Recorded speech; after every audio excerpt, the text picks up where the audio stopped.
다 찾으신 줄 알고 우리 말씀을 함께 15절부터 20절까지 21절까지네요. 21절까지 21절 같이 보시겠습니다. 시작. 사람의 모든 악에 관하여 또한 모든 죄에 관하여는 한 증인만으로 정할 것이 아니요 두 증인의 입으로나 또는 세 증인의 입으로 그 사건을 확정할 것이며, 만일 위증하는 자가 있어 어떤 사람이 악을 행하였다고 말하면 그 논쟁하는 쌍방이 같이 하나님 앞에 나아가 그 당시에 제사장과 재판장 앞에 설 것이요 재판장은 자세히 조사하여 그 증인이 거짓 증거하여 그 형제를 거짓으로 모함한 것이 판명되면 그가 그의 형제에게 행하려고 꾀한 그대로 그에게 행하여 너희 중에서 악을 제하라. 그리하면 내 남은 자들이 듣고 두려워하여 다시는 그런 악을 너희 중에서 행하지 아니하리라. 내 눈이 긍휼히 여기지 말라. 생명에는 생명으로, 눈에는 눈으로, 이에는 이로, 손에는 손으로, 발에는 발로니라. 아멘. 네, 제가 감기가 걸려가지고 네, 마스크를 썼습니다. 네, 양해를 좀 부탁드립니다. 현재 지금 저희가 계속 십계명을 지금 살펴보고 있죠. 십계명은 아마 여러분들이 잘 아실 겁니다. 십계명은 전반부 또는 후반부 이렇게 두 부분으로 나눠져 있죠. 그래서 1계명부터 4계명까지를 보통 전반부, 5계명에서 10계명까지를 후반부 이렇게 이야기를 합니다. 그런데 이렇게 나누어져 있는 것은 거기서 말하는 것들을 이제 중심으로 주제를 잡아서 그렇지 사실은 두 개가 나눠져 있는 것이 아니죠. 본질적으로 사실은 두 가지가 나눠져 있는 것이 아니라 다 하나하나가 밀접하게 연관이 되어 있다라고 할 수가 있겠습니다. 두 부분이 다 똑같습니다. 두 부분이 다 누구를 섬기기 위한 계명입니까? 다 하나님을 섬기기 위한 계명이에요. 우리가 좀 오해하면 앞부분은 하나님을 섬기는 계명, 뒷부분은 이웃을 섬기는 계명 이렇게 이야기를 해서 하나님을 섬기는 계명인 1계명부터 4계명까지만 하나님을 섬기는 거고 뒷부분이 이웃에 해당하는 계명으로 우리가 생각을 할 수 있습니다. 근데 이것도 틀린 거는 아니에요. 틀린 건 아닌데 실질적으로 하나님께서 십계명을 주실 때는 직접적으로 우리가 직접적으로 하나님을 섬길 수 있는 전반부 부분과 간접적으로 하나님을 섬길 수 있는 후반부 부분 이렇게 두 가지로 나눠 놓은 겁니다. 그게 이제 후반부에서는 이웃이라고 하는 이웃을 섬기는 형태로 그게 드러나는 것뿐이에요. 그러니까 실질적으로 십계명은 모두가 다 누구를 섬기는 거라고요? 하나님을 섬기는 계명이다라고 우리가 이해를 해야 됩니다. 그래서 1계명부터 4계명은 하나님을 어떻게 섬길까? 직접적으로 우리가 어떻게 섬기는 것이 옳은 것인가라는 그런 것을 가르친다면 5계명부터 10계명은 이웃을 사랑하면서 하나님을 어떻게 하면 간접적으로 섬길 수 있는가에 대해서 이야기를 하고 있는 것이죠. 그리고 1계명부터 4계명은 결국 5계명부터 10계명까지의 기초가 됩니다. 이 이야기는 뭐냐면 1계명부터 4계명에 나타난 하나님을 잘 섬기는 삶이 있어야지만 그게 잘 돼야지 뒷부분 5계명부터 10계명까지 이웃을 사랑하는 건 역시 다 같이 될 수가 있다라는 거예요. 그 기초가 되는 거죠. 그럼 이렇게 얘기하면요. 난 어떤 사람이 이웃에게는 너무 잘해요. 간이라도 막 빼줄 정도로 이웃에게는 너무 잘합니다. 그런데 그런 사람이 하나님을 잘 섬기지 못할 리가 있습니까? 없습니까? 그럴 수는 없다는 겁니다. 이웃은 잘 섬기는데 하나님을 섬기는 거 이거 잘못된 거라는 거죠. 그럴 수가 없다는 겁니다.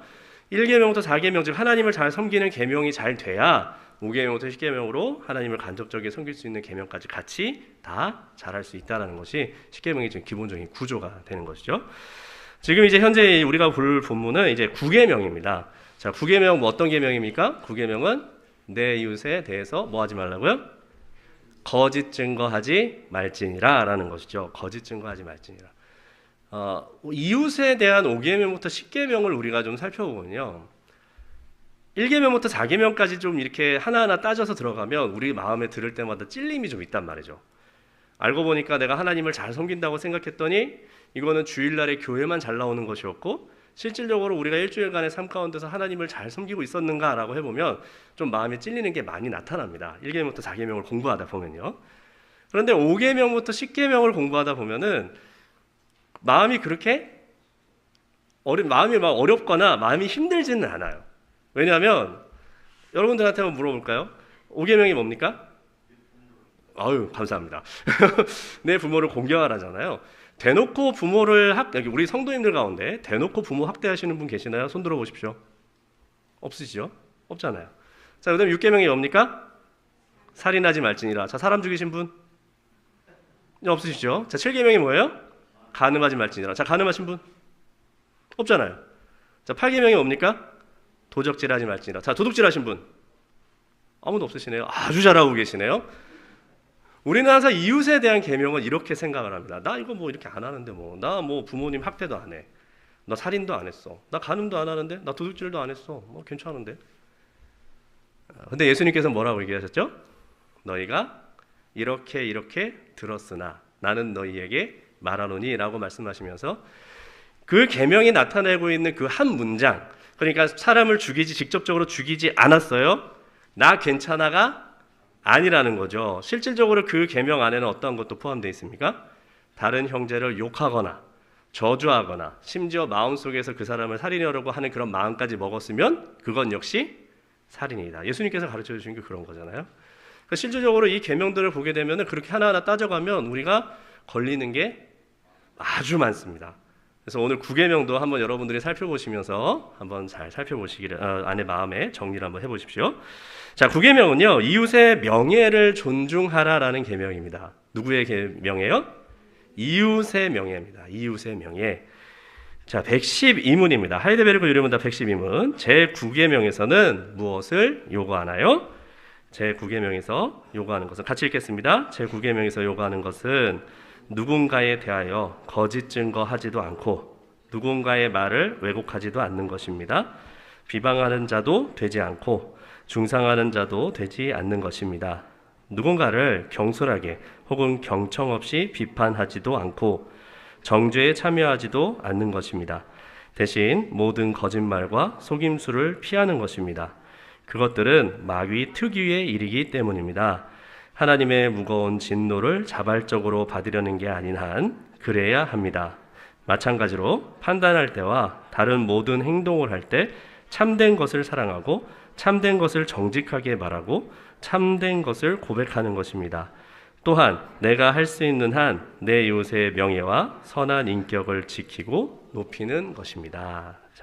자, 이게 이제 정리를 했단 말이죠. 그래서 우리가 이런 계명들을 생각할 때 좀 넓은 이해를 해야 됩니다. 1차적으로 하나님께서 거짓 증거하지 말지니라라는 계명을 주실 때는 법정에서의 일어나는 일을 기준으로 주신 거예요. 법정에서 일어나는 일. 그러니까 이 당시에 재판장이 있었고 제사장들이 있지 않았습니까? 어떤 한 사건에 의해서 이제 재판을 하게 되는데 그 재판에서 일어나는 일 때문에 거기서 거짓 증언하지 말아라라는 명목에서 그래서 먼저 주신 겁니다. 그러나 사실은 이제 더 나아가서는 다른 사람을 위해서 바르게 말을 해야 된다. 그래서 다른 사람들의 명예를 지켜줘야 된다라고까지 우리가 이 모든 것까지 다 포함이 됐다고 생각을 해야 되죠. 그러니까 이 계명은요, 하나님의 백성들이 모든 일에 다른 사람에 대해서 어떻게 말해야 되는지 그것을 가르쳐주고 있습니다. 다른 사람의 명예를 어떻게 해야 돼요? 존중하고 또 명예도 보존해줘야 된다는 사실. 자, 이 사실을 우리에게 깨닫게 해주는 계명이 제9계명인 것이죠. 여러분 이 구조를 잘 생각하셔야 됩니다. 3계명이 뭡니까? 하나님께서 제3계명에서 뭐 하지 말라고 그러셨죠? 하나님의 이름을 뭐 하지 말아라? 망령되 일컫지 말아라라고 하셨습니다. 결국 이 얘기는 뭐냐면 하나님께서 하나님 되신과 하나님이 가지고 계신 그 명예를 우리 자신이 더럽히지 말아라라는 거죠. 하나님의 명예를 지켜줘라 라는 뜻입니다. 우리가 어떤 말이나 어떤 행동을 통해서 하나님의 이름을 먹칠하는 일, 이거 하지 말라는 거죠. 그렇게 하면서 하나님의 영광이 가려지거나 하나님의 명예가 땅에 떨어지거나 하는 일을 하지 않도록 하는 게 제3계명이란 말이죠. 자, 그러면 이제 9계명은요, 이게 좀 이제 대상이 바뀝니다. 누구로 대상이 바뀌어요? 이웃으로 대상이 바뀌죠. 다른 사람들에게 대해서 거짓으로 증언하지 말라라고 하면서 다른 사람의 명예가 손상되지 않도록 하신 이런 명령입니다. 여러분 오늘날의 제일 화두가 뭘까요? 사람들이 어떤 일만 일어나면 이게 항상 요즘에 이슈입니다. 사람들이 뭘 요새 중요하게 생각해요? 인권을 중요하게 생각합니다. 인권. 뭐만 하면 다 인권이잖아요. 요즘에. 오늘날에서 많은 나라와 사람들이 인권을 굉장히 존중합니다. 그래서 인권을 존중하다 보니까 다른 사람의 명예를 훼손하는 일에 대해서 죄로 여기고 있어요. 그래서 그 명예훼손죄라고 하는 것도 많이 지금 나타나고 있지 않습니까? 자, 이런 상황이란 말이죠. 그래서 이런 죄에 대해서 엄하게 다스리려고 했는데 이제 문제는 오늘 이 9계명을 주었을 당시는 지금처럼 인권이 발달되고 존중되던 시대가 아닙니다. 고대 시대잖아요. 고대 시대 때 인권이라는 것은 있었을까요? 없었을까요? 있는데 누구에게만 있습니까? 권력자들이나 뭐 귀족들, 왕들. 뭐 그때는 사실 지금보다 더했죠. 왕의 이름을 한 번만 잘못 불러도 3대가 멸하는 엄청난 일들이 일어났던 시절이 고대 시대 아닙니까? 그러니까 그 사람들을 제외한 우리 평범한 일반 사람들 같은 경우에게 인권이라는 것은 존재할 리가 없는 거죠. 뭐 그 사람들이 죽던 말던 뭐 아무든 상관없던 그런 시절 아닙니까? 그러니까 사람들이 멸시와 천대를 받는 것은 너무나 당연했고, 더 나아가서는 명예는커녕 생명까지 하찮게 여겨지는 그런 상황이었습니다. 자, 그런 고대 시대의 상황에서 지금 구계명이 주어진 겁니다. 여러분들, 하나님께서 어떠한 말씀을 하실 때는 제일 먼저 우리가 생각할 때 어떤 상황과 어떤 배경에서 주셨는지를 파악하는 게 성경을 해석하는 가장 첫 번째 발걸음이에요. 고대 시대 때는 인권이라든지 명예라든지 다른 사람의 이런 것들이 다 완전히 무시되던 상황입니다. 그 당시에 하나님께서 말씀을 주시기를 이웃의 뭘 지키라고요? 명예, 인권을 지켜줘야 된다. 이렇게 얘기를 해주신 거죠. 하나님께서는 그분의 백성들이 하나님을 잘 높이고 잘 따르는 것뿐만이 아니라 다른 사람도 역시 귀중하게 여겨야 된다라고 가르쳐 주신 겁니다. 특별히 이 거짓 증거하지 말라라고 하신 명령은요, 하나님의 창조물 가운데서 유일하게 말을 할 수 있는 존재가 누굽니까? 우리잖아요. 우리 사람이잖아요. 그러니까 생각하고 우리 사람들은 말을 한단 말이죠. 그러니까 항상 사람들은 타락한 이후에 입에서 나오는 것들은 죄다 뭐가 많이 나와요? 옳은 말보다 거짓말이 많이 나오죠. 거짓말이 많이 나올 수밖에 없어요. 가만히 놔두면요, 그냥 자동적으로 우리는 그냥 냅두면 자동적으로 막 나와요. 거짓말이. 그런 우리에게 오늘 구계명을 주신 겁니다. 자, 아까 말씀드린 것처럼 이 계명은 법정에서 먼저 가장 기준으로 준 것이라고 말씀을 드렸습니다. 오늘 우리가 읽었던 신명기 19장 15절에서 21절 말씀에도 나타나 있죠. 그러니까 제일 먼저 첫 번째 주신 이 명령은 법정에서 거짓으로 증언하지 말아라 라는 명령으로 주신 겁니다. 법정에서 거짓으로 증언하지 말아라. 여러분, 오늘날에는 재판할 때 가장 중요한 게 뭘까요? 뭡니까? 증거죠. 증거. 요즘에는 재판에서 제일 중요한 거는 증거예요. 과학적인 여러 가지 이런 일들로 인해서 재판할 때는 증거가 굉장히 큰 영향을 미칩니다. 여러분 뭐 다 아시겠지만은 우리 어르신들 좋아하시는 트로트 가수 이번에 난리 났죠 지금. 다 아시죠? 김모 가수. 모르시는 분들은 아마 인터넷 쳐보시면 다 나올 겁니다. 거의 요새 헤드라인에 올라와 있는데 그분이 처음에 계속 발뺌했죠. 오리발 내밀었죠. 그래서 아니다 나는 뭐 술 안 먹었다 얘기했죠. 근데 결정적으로 저 술 먹었습니다 이 얘기한 거 뭐 때문이었어요? 국가수에 의뢰하니까 거기서 이 사람 술 먹은 것 같습니다라고 결과가 나왔잖아요. 그때 저 술 먹었습니다 이렇게 된 거예요. 여러분, 과학적인 증거 앞에서는 누구도 발뺌을 못해요. 요즘에는 이 증거가 굉장히 중요하죠. 근데 여러분, 고대 시대입니다. 고대 시대 때 국가수 있었을까요? 고대 시대 때 사람의 혈액이라든지 뭐 이런 것들을 가지고서 연구해 갖고 이 사람이 범인입니다. 이거 가능합니까? 됩니까? 안 됩니까? 이거 돼요? 안 되죠. 고대 시대 때는 이런 증거를 찾아낼 수가 없었어요. 거의 불가능에 가까웠죠. 그러다 보니까 재판할 때 가장 영향을 미치는 것은 증거보다 증인들의 증언이 여기서는 가장 영향을 미칠 수밖에 없었습니다.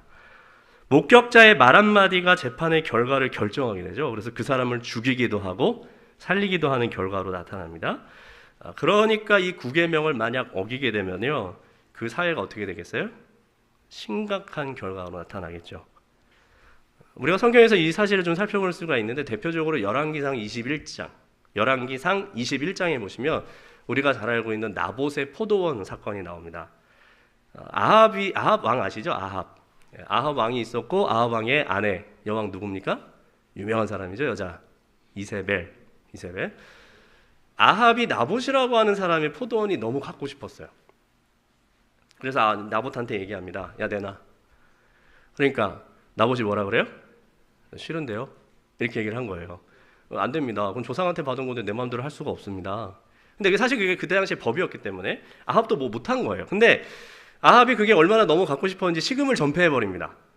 그러니까 옆에서 보던 이제 여왕이 이상한 거죠. 왜 그러세요? 얘기하니까 사정이 이만저만합니다. 이렇게 얘기하니까 아유, 당신이 왕인데 뭐 그런 걸로 걱정하고 그래. 밥 잘 먹고 잘 있어요. 내가 다 알아서 해결할게. 얘기를 한 거죠. 그래서 이세벨이 선택했던 게 뭡니까? 그 나봇에게 뭘 씌워요? 왕을 저주했다 라고 하는 누명을 씌워버립니다. 누명을 씌워버렸어요.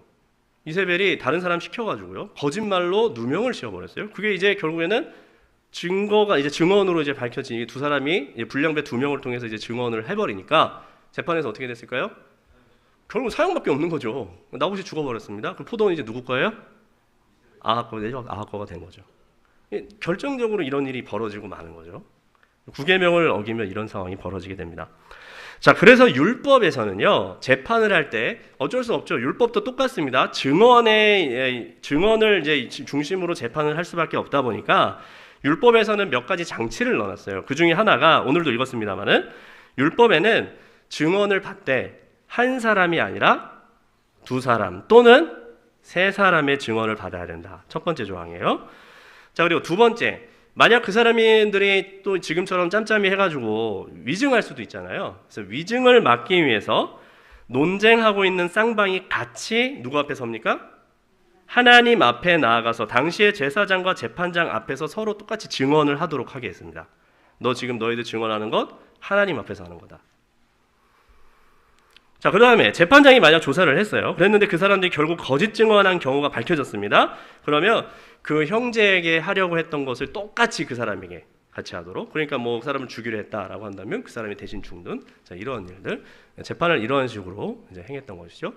여기에 한 가지 더 특별한 장치를 하나 넣었는데, 그게 뭐냐면, 그래도 거짓 증언하는 자들이 있을 수 있어서, 그리고 억울한 누명을 방지하기 위해서 사형을 집행할 때, 여러분 이스라엘에서 사형 집행 방법은 무엇이었습니까? 뭘로 쳐 죽이는 거죠? 돌로 쳐 죽이는 거죠. 근데 여러분, 우리가 생각할 때 돌로 쳐 죽인다고 생각하니까 이 죄인을 앞에 뭐 사형장에다 던져놓고 이스라엘 백성들이 쭉 둘러서가지고 막 이렇게 막 이렇게 던지고 이렇게 생각하시죠? 물론 그렇게 할 수도 있습니다만은, 당시의 사형법에는 그런 게 아니라 자기가 들 수 있는 돌 있잖아요. 네, 이거 들고 가는 거예요. 들고 가서 이거 찍는 겁니다. 그러면 누군가는 먼저 찍어야 되잖아요. 누군가는 먼저 돌로 쳐야 되죠. 재판에서 이런 누명을 써서 잘못 죽을 수 있는 사람들에 대한 이런 상황을 막기 위해서 어떤 장치를 해놨냐면, 만약 그 재판을 해서 그 사람이 사형 판결을 받았어요. 그러면은 그 사람이 사형 판결을 받게끔 했던 제일 먼저 증언했던 증인 있죠. 증인이 제일 먼저 치게 돼 있었습니다. 증인 보고 제일 먼저 치라고 그랬어요. 그러니까 잘못하면 여러분, 이게 이렇게 던지는 수준이 아니라 만약에 그 큰 돌 갖고 이렇게 하게 되면 잘못하면 어떻게 됩니까? 그냥 그거 하나로 갈 수도 있어요. 그거 하나로 죽을 수도 있는 거죠.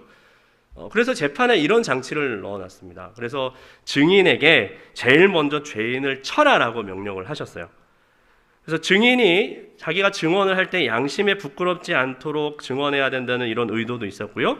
혹시나 만약에 위증을 하게 되는 경우, 그럴 때는 이 사람이 만약 죽었잖아요, 위증 때문에. 그러면 그 사람의 죄의 대가와 피해 대가는 누구에게 가는 겁니까? 위증을 한 그 사람에게 가게 되는 거죠. 그 사람이 이제 결국엔 망하게 되는 거죠. 이게 율법 안에서 증언과 그리고 재판에서 일어났던 하나의 장치였습니다. 하나님 굉장히 지혜로우셨죠. 그러니까 이런 그러니까 거짓 증언을 하는 것과 이런 거짓말과 관련해서 시편에서는요, 누가 하나님의 장막에, 주의 장막에 머무를 수 있는가라는 이야기를 할 때 이런 내용도 있습니다. 시편 15편 1절에서부터 이제 5절 말씀에 보시면은, 여기에 주의 장막에 머물며 주의 성산에 사는 자, 그러니까 주님 앞에 설 수 있는 자가 누구냐? 이렇게 질문을 해요. 자, 그럴 때 답이 뭐냐면, 첫 번째 같이 읽어볼까요? 시작. 정직하게 행할 것. 두 번째, 공의를 실천할 것. 세 번째, 그의 마음에 뭘 말해요? 진실을 말할 것. 네 번째, 그의 혀로 남을 허물하지 말 것. 다섯 번째, 그의 이웃에게 악을 행하지 않을 것. 여섯 번째, 그의 이웃을 비방하지 않을 것. 다 뭐와 관련됐습니까? 약간 말과 관련된 것들을 우리가 볼 수가 있죠. 또 요한계시록 22장 15절에 보시면은 여기에 어떤 사람이 지옥에 가지 않는가, 어떤 사람이 하나님의 벌을 받지 않는가라고 얘기할 때도 거짓말을 좋아하지 않는 자, 그리고 지어내지 않는 자라고 이렇게 이야기를 합니다. 그러니까 그리스도인들을 얘기할 때 항상 언제 어디서나 참된 증인으로서 사람들에게 유익을 줘야 되고, 거짓 증인이 되어서 사람들을 망하게 하면 안 된다라는 것을 말씀 가운데서 정확하게 가르치고 있는 것이죠. 자, 그러면 사람들이 왜 이렇게 거짓말을 할까요? 여기 안에는 우리 성도들도 포함이 돼 있을 것인데, 사람들이 왜 이렇게 거짓말을 잘합니까? 무엇 때문에요? 결국엔 죄 때문이죠. 죄 때문에. 그럼 죄가 일어난 그 사건을 한번 살펴볼까요? 아담과 하와가 선악을 알게 하는 나무의 열매를 따먹지 않습니까? 자, 그럴 때 가만히 보고 있다가 저거 맛있겠다라고 해서 먹었나요? 아니죠. 처음에 어떤 작업이 있었습니까? 뱀이 유혹을 했죠. 그런데 그 유혹했던 내용들이 어때요? 그게 진실이었나요? 다 거짓이었습니다. 아담과 하와를 거짓말로 제일 먼저 속인 거죠. 그러니까 거짓말의 제일 첫 번째, 성경에서 거짓말의 제일 첫 번째는 누구에게서 나온 거예요? 뱀, 사탄에서 나온 거죠. 결국에는 아담과 하와를 속이는 그 거짓말 때문에 선악을 알게 하는 나무의 열매를 먹게 되고 그로 인해서 인류 전체가 죄에 빠지는 그런 안타까운 결과를 받아들이지 않게 됐습니까? 그러니까 사탄에 대해서 성경에서 뭐라고 얘기하냐면 거짓말쟁이 또는 거짓의 아비, 이렇게 표현을 해요. 그래서 지금도 끊임없이 우리를 속이고 있죠. 여러 말로 우리들을 계속해서 속입니다. 그러니까 사실 우리는 거짓말을 한다라고 거짓말을 하지 말아야 한다라는 그 개념 이전에 이런 마귀의 온갖 거짓과 속임수를 피해야 된다라는 개념을 가져야 돼요. 항상 마귀가 우리를 속인다, 우리를 꼬시고 있다, 이렇게 생각을 해야 되는 거죠. 특별히 이런 거짓말 안에는 하나님의 진노가 엄하다라는 것을 우리가 잘 생각을 해야 됩니다. 진노가 엄하게 임해요. 이 세상에서 마귀가 무엇을 가지고 거짓말할까요? 이 세상에서 거짓말을 해서 만약 더 잘 살 수 있으면 그게 더 지혜로운 삶이다, 이렇게 가르치죠. 그리고 바르게 말하는 것이 얼마나 어리석은 일인지도 가르쳐줍니다. 여러분, 바르게 한번 말해 보십시오. 돌아오는 게 뭐예요? 아, 그렇군요, 제가 잘못 생각했습니다, 이렇게 얘기하는 분 들어보셨어요? 아니요, 바르게 얘기해도 돌아오는 건요, 그래, 너 잘났다, 너 뭐 굵다, 이렇게 오잖아요. 아무리 바르게 얘기해봐야 돌아오는 거 뭐 잘한 거 없습니다. 이게 오히려 사람들과의 관계도 멀어지게 하죠. 그러니까 오히려 바르게 말하면 어떻게 돼요? 세상에서 잘 못 사는 사람이에요. 분위기 파악 못하는 사람이고 사회생활 못하는 사람이고 이렇게 평가받죠. 그리고 또 그렇게 우리가 살아갈 수밖에 없고요. 오히려 바른 말하는 사람들이 더 안 좋아합니다. 무시받고 손해도 있고 그렇게 되죠. 또 사람들은 자기를 합리화하기 위해서 또 거짓말을 합니다. 위험에서 지키기 위해 거짓말을 하기도 하고요. 자신의 이득을 추구하기 위해서 거짓말을 하기도 합니다. 또 다른 사람들에게 모멸감을 주기 위해서 거짓말하고요. 다른 사람이 자신보다 앞서가지 못하게 하려고 거짓말을 하는, 그리고 또 그냥 생각 없이 거짓말하는 사람도 있어요. 아무 생각 없이, 아무런 목적도 없이 그냥 나는 그냥 그런 사람이 아닌데 뭐 나를 약간 포장하려고 한다든지 아니면 여러 가지 다른 이유 때문에 아무런 목적도 없이 그냥 입만 열면 거짓말 하는 사람들이 있습니다. 근데 문제는 이 모든 거짓말의 배후에는 누가 있어요? 마귀가 있다. 죄 때문이라는 거죠. 그렇기 때문에 우리가 거짓말을 할 때는 항상 이런 것에 유혹을 받잖아요. 그러면 내가 오늘도 그냥 내 자신한테 졌구나가 아니라 나를 지금 유혹한 마귀한테 졌구나, 마귀가 계속 속삭이고 있구나라고 내 마음이 자꾸 흔들린다면, 거짓말을 하고 싶은 그런 마음이 흔들린다면 우리가 그런 개념을 가져야 됩니다. 자, 그러면 이제 우리가 거짓말의 좀 다양한 형태들을 좀 살펴보겠습니다. 거짓 증거와 관련된, 거짓말과 관련된 다양한 형태들. 이게 굉장히 위장된 거짓말이에요. 대놓고 내가 이 사람을 속이려겠다라고 해서 하는 그런 거짓말 말고, 사실은 이게 거짓말인데 우리가 살아가면서 거짓말로 잘 여기지 않을 때, 그런 상황들인 거죠. 자, 첫 번째는 다른 사람의 말을 왜곡해서 전달하는 겁니다. 다른 사람의 말을 왜곡하는 거죠. 우리나라 속담이 굉장히 이거와 연관된 속담이 하나 있죠. 뭐 다르고 뭐 달아요? 아 다르고 어 다르다고 하죠. 말하는 사람은 이렇게 얘기를 했는데 전달하는 사람이 어라고 얘기를 해버리면 듣는 사람은 어로 듣겠죠. 그러면 한 사람한테 가서 너 왜 아라고 그랬어? 이런 상황이 벌어지는 거.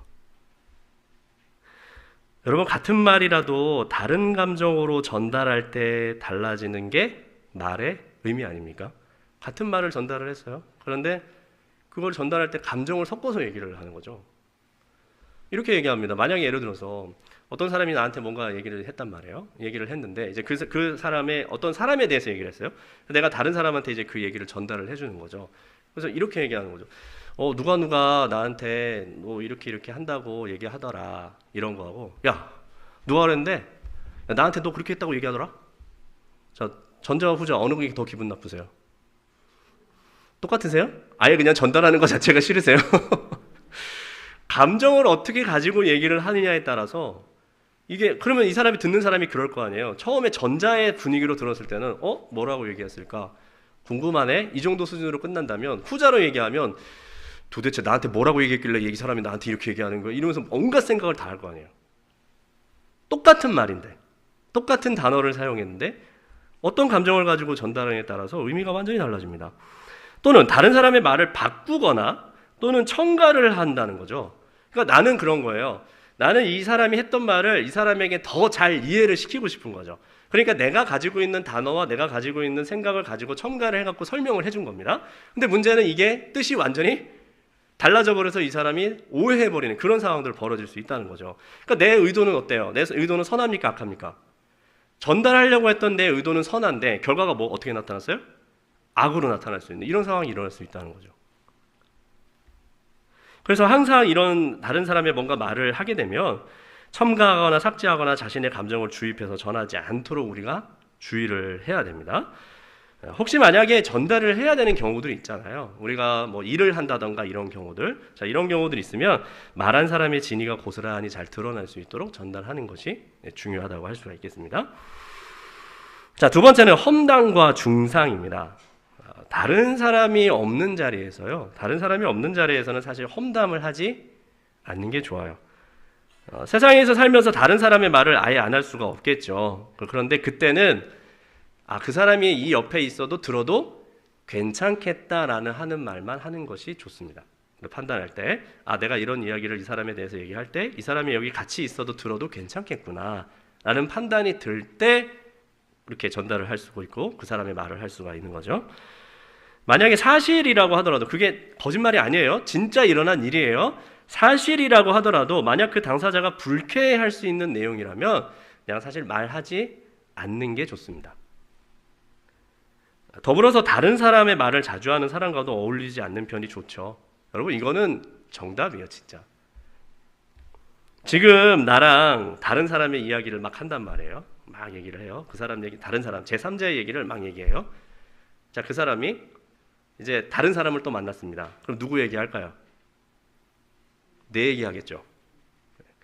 다른 사람의 말을 좋아하는 사람은 지금 내가 얘기를 하고 있다 그래도 다른 곳에 가면 그 사람 내 얘기합니다. 그러니까 그런 사람들과 함께 그렇게 어울리지 않는 편이 좋겠죠. 그리고 그런 식으로 험담하는 사람에게 그렇지 않도록 또 지적해 주는 것도 좋을 일일 거고요. 그렇기 때문에 우리가 다른 사람을 험담하는 것이 굉장히 중요하게 생각을 해야 되고 그러다 이런 험담을 또 막 하다 보면은 나중에 가다 보면은 이게 교회 안에서 일어나게 되면 어떻게 될까요? 뭐가 깨집니까? 성도들 간의 교제가 깨질 수도 있어요. 오해가 오해를 불러일으키고 그 오해 때문에 사람이 기분이 나쁘고 이러면서 교제가 분명히 깨집니다. 금이 갈 수밖에 없어요. 자, 세 번째입니다. 성급한 판단과 경솔한 정죄입니다. 잘못된 일을 분별하고 비판하는 거죠. 잘못된 일을 분별하고 비판하는 것은 굉장히 중요해요. 왜냐하면은 정확한 판단과 그리고 이런 고침이 없으면 개인이나 공동체가 결코 발전하지를 못합니다. 근데 중요한 건 뭐냐면 판단을 하는데 어떻게 판단을 해요? 그냥 성급하게 눈에 보이는 대로 가장 먼저 그냥 성급하게 판단하고 그리고 경솔하게 너 잘못됐어라고 정죄하는 것 이게 옳지 않다는 거죠. 어떤 상황들을 충분히 파악하지 않은 채 판단을 하게 되면요 잘못을 저지를 가능성이 굉장히 높습니다.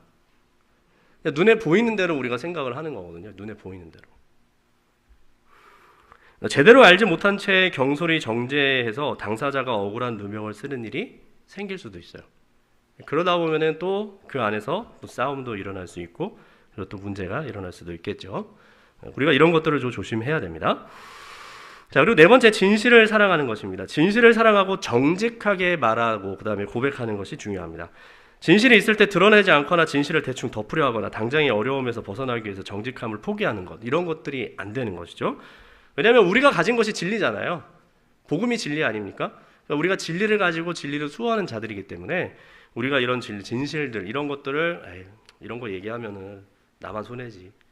이런 거 내가 얘기하면은 오히려 나는 사회에서 양따되고 사회에서 더 다른 사람한테 혼날 텐데 뭐 내 관계가 깨질 텐데 뭐 이런 것이 아니라 오히려 그런 것들을 밝혀내고 정확하게 드러낼 줄 아는 것. 이것이 바로 진실을 사랑하는 거거든요. 단순히 거짓 증거를 안 하는 것뿐만이 아니라 진실을 드러내는 일까지도 여기 안에 다 포함이 되어 있는 거죠. 이건 적극적인 행동입니다. 다섯 번째로 우리가 모호하게 말할 때도 있습니다. 옳은 것과 그른 것을 냉철하게 구분하고 거기에 대해서 우리가 정확한 입장을 취할 줄 알아야 돼요. 옳으면 뭐라고 얘기해야 됩니까? 옳으면 옳다, 아니면 아니다 라고 정확하게 얘기하라고 성경에서도 얘기하죠. 옳은 것은 우리가 옳다라고 얘기해야 되고 아닌 것은 아니다고 얘기해야 돼요. 만약 내가 여기서 옳다라고 얘기하면 뭔가 손해를 볼 것 같은 거죠. 그래서 맞는 것 같긴 한데 또 아닌 것 같기도 하고 잘 뭘 애매한데요. 이렇게 얘기하면 나는 도망갈지 모르겠으나 나는 거기서 피할지 모르지만 이거는 사실 거짓 증거나 마찬가지죠. 왜냐하면 내 마음속에서는 이미 그게 진짜인 줄 알아요. 옳은 게 알아요. 옳은 걸 알고 아닌 걸 알아요.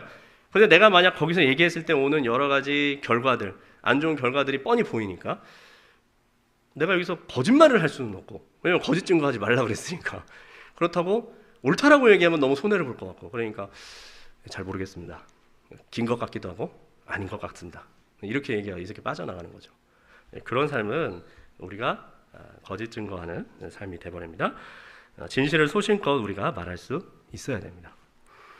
자, 여섯 번째가 가장 사실은 우리에게 가장 애매하죠. 선의의 거짓말, 우리가 하얀 거짓말이라고도 하고 선의의 거짓말이라고도 하는데, 자, 이런 종류는 어떨까요? 선의의 거짓말, 하얀 거짓말 해도 됩니까? 안 됩니까?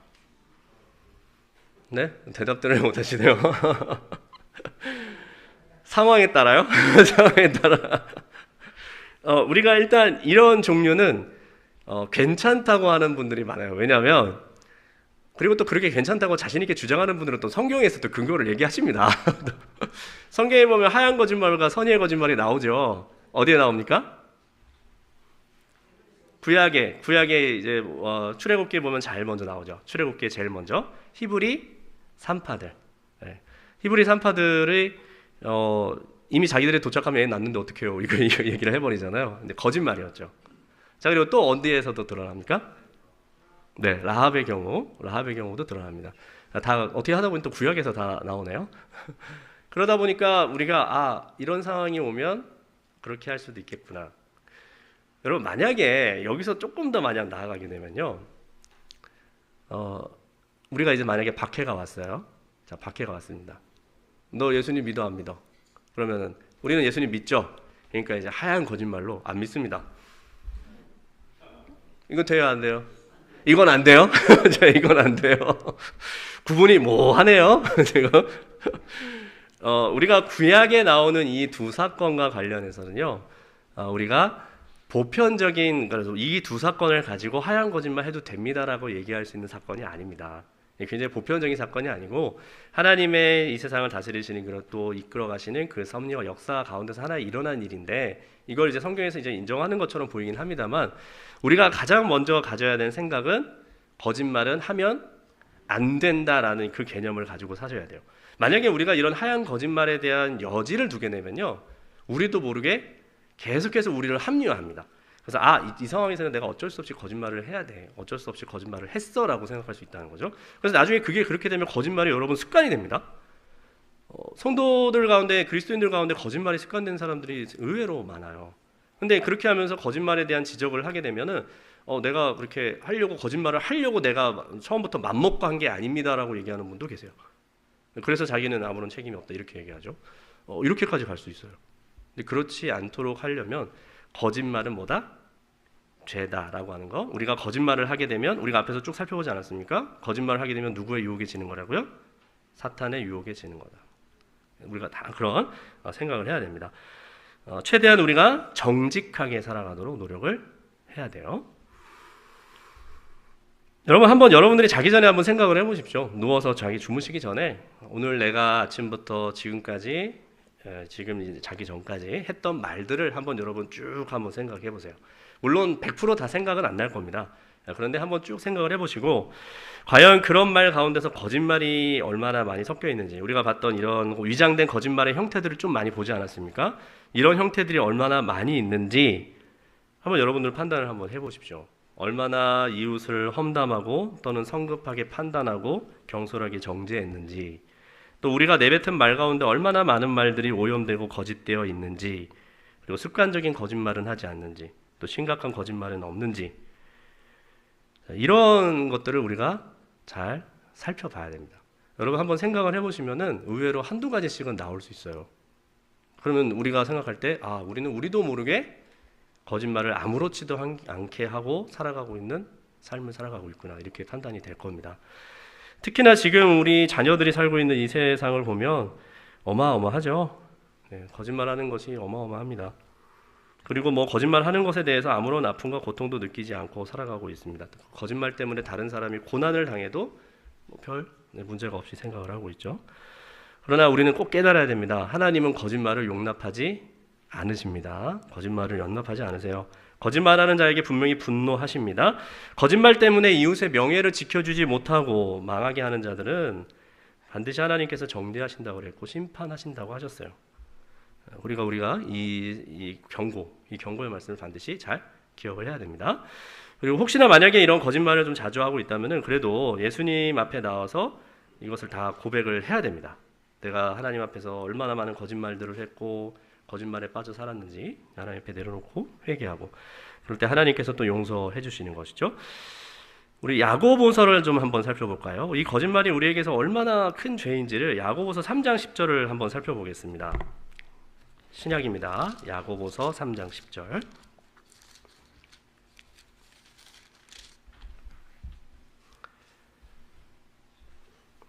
야고보서 3장 10절입니다.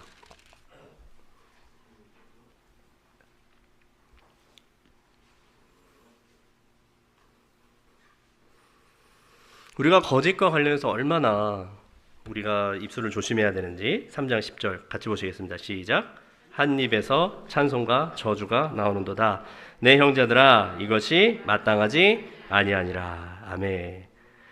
한 입에서 찬송과 저주가 나오는도다. 여러분, 이 말씀은 성도들에게 주신 말씀입니다. 안 믿는 사람들에게 주는 말씀이 아니에요. 성도들에게 주신 말씀. 그러니까 성도들의 입에서 뭐가 나오는 거예요? 찬송과 저주가 같이 나오고 있다. 내 형제들아, 이것이 마땅하지 않다. 또 11절에도 샘이 한 구멍으로 어찌 단물과 쓴물을 내겠느냐. 여러분, 야고보서는 우리가 잘 알고 있는 것처럼 올바른 믿음에 대해서 가르치는 성경 아닙니까? 올바른 믿음은 참된 올바른 삶으로 나타난다. 이것을 우리가 뒤집어서 생각을 해보면 한 입에서 찬송과 저주가 나오는 것은 올바른 믿음의 형태가 아니라는 것을 우리가 알 수가 있죠. 굉장히 중요한 말씀입니다. 다른 사람에 대해서 말할 때 항상 지혜롭게 말하고, 그리고 상황을 고려해서 말하고, 그것에 대한 책임을 우리가 진다라는 생각을 가져야 돼요. 나는 지금 말을 하지만 여기에 대한 책임이 누구한테 있는 거예요? 듣는 사람이 아니라 나에게 있다. 이거 여러분 생각하시면요, 이거 염두에 두시면 말 함부로 하기가 쉽지 않으실 겁니다. 그리고 누군가가 만약 거짓말을 한다라고 하면 적극적으로 개입을 하고 제지를 해야 돼요. 그래서 성도들 간의 교제가 깨어지지 않도록 해야 되고, 우리가 항상 바르게 말하면 그만큼 유익한 것이 없지만 만약 잘못 말하면 그만큼 해로운 것이 없다라는 생각도 할 줄 알아야 됩니다. 성경에서는 또 이 말과 관련해서 혀를 뭐라고 얘기하냐면 죽이는 불이라고도 얘기하잖아요. 말 한 번 잘못해서 사람 죽일 수 있다. 엄청난 거예요. 요즘에는 이것과 관련해서 특히 이제 좀 젊은 사람들이 염두에 둬야 될 것이 바로 인터넷 댓글입니다. 엄청나죠, 요즘에는. 익명성에 숨어서 어마어마하게 이런 얘기들을 한단 말이죠. 근데 문제는 이게 자기는 옳다라고 생각해서 쓴단 말이에요. 근데 자기가 가지고 있는 가치관과 생각에 대해서 옳게 쓰겠죠. 근데 그 댓글을 받아보는 그런 당사자들 입장에서는 그것 때문에 상처를 받을 수가 있습니다. 그게 사실이라고 하더라도. 그런데 어떤 경우가 문제가 되냐면 나는 내 가치관과 내가 가지고 있는 사실대로 댓글을 막 썼어요. 근데 문제는 뭐예요? 그냥 내가 가지고 있는 가치관에 의해서 쓴 거예요. 사실은 그게 아닌 경우. 그러니까 나는 썼는데 그게 거짓말인 거예요. 나중에 보니까. 자, 이런 경우는 어떻게 될까요? 이거 내가 말로 한 게 아니니까 괜찮아요? 아니죠. 똑같은 겁니다. 말로 안 했을 뿐이지 손에서 나온 글도 똑같은 거예요. 그러니까 우리 젊은 사람들은 진짜 이걸 염두에 둬야 됩니다. 이런 댓글 같은 거 쓸 때도 내가 지금 이 댓글을 쓰면서 정확하게 전달하고 있는 정보가 과연 사실인 건지 그런 정확한 판단이 있어야 되고요. 애매하면 차라리 안 쓰는 게 나아요. 정확하다라고 하면 이렇게 할 수 있겠죠. 근데 쓸 때도 정중하게 그리고 올바르게 써야죠. 우리도 안 보인다고 해서 우리 그리스도인 아닌 거 아니잖아요. 그런 거 쓸 때도 정확하게 우리가 가지고 있는 그런 고상함을 드러낼 수 있어야 되는 것이죠. 물론 아예 쓰지 말라는 것이 아니라 우리가 가지고 있는 정보들은 사실 굉장히 빈약합니다. 그리고 한정적이에요. 그래서 잘못하면 우리가 그렇게 했는데도 나중에 알고 보니까 우리가 잘못된 정보를 가지고 있고 이런 경우도 있을 수 있잖아요. 그럼 결국 우리가 한 말은 뭐가 됩니까? 거짓말이 되잖아요. 그리고 하나님께서는 우리가 한 거짓말에 대해서 심판하신다고 했고, 이런 것들을 하나하나 고려를 하시면요, 아마 여러분들 앞으로 말하시는데 조심하실 겁니다. 특히 또 기독교 안에서 이런 일이 좀 현상이 좀 보이기도 해요. 교단이 다르다거나 아니면 좀 추구하는 신학이 다르다거나 이런 경우에 의외로 이런 상황들이 좀 벌어집니다. 근데 이런 것도 사실은 좀 조심해야 되겠죠. 바라기는 오늘 우리가 함께 나누고 또 들었던 여러 말씀들을 잘 기억하셔서 우리가 이웃에 대해서 거짓 증언하거나 거짓 증거하는 죄에 빠지지 않기를 바랍니다. 그래서 늘 성령 하나님을 의지하시고 또 지혜 주시는 그런 말씀으로써 우리가 하는 모든 말들마다 오히려 하나님의 영광이 드러나는 역사가 일어나기를 간절히 소원합니다. 아멘. 기도하겠습니다. 하나님 감사합니다.